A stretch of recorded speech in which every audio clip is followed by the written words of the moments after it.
Hey guys, Eli here. I just wrapped up day 1 of week 3 of Driveline's Velocity Development Program. I just finished up throwing for the day, and as I was throwing, I focused heavily on my arm action. So I am switching from a long arm action to a short arm action, and the purpose of this video is to show you what that looks like. So before I show you, I want to cover the first 2 phases of arm action. So the first phase of arm action is separation. Separation is the process of the glove hand and the throwing hand separating from each other. The second phase of arm action is the pickup phase, and the pickup phase starts when the throwing arm starts moving upward. So the pickup phase starts when the separation phase ends. So let me show you what that looks like. So during my playing career, I had a long arm action. So I would start with a pronated wrist position. While my ball was in the glove before separation, I'd have a pronated wrist position.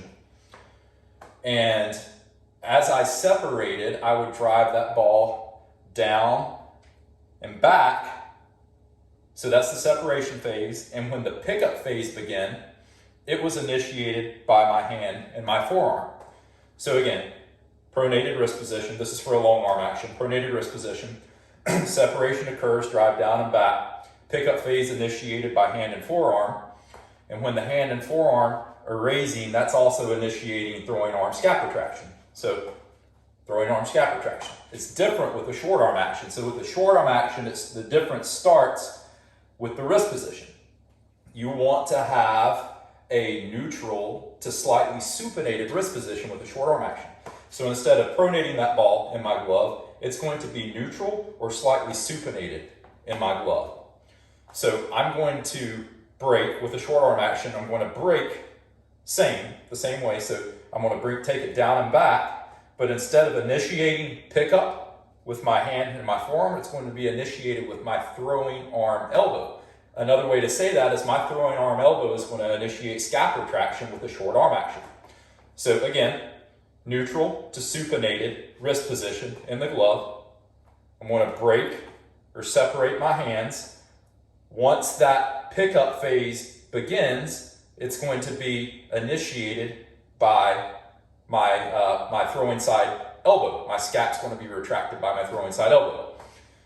So the challenge for me today wasn't necessarily as much with initiating scap retraction or the pickup phase with my throwing arm elbow. It was with the wrist positioning.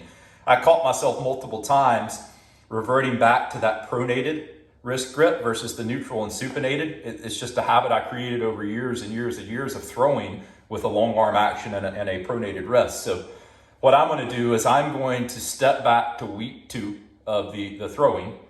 It's lighter workload, and it's going to allow me to focus heavily on making sure I have the proper wrist position for a short arm action, so that neutral to slightly supinated wrist position, and also focus heavily on initiating pickup or initiating scap retraction with my throwing side elbow.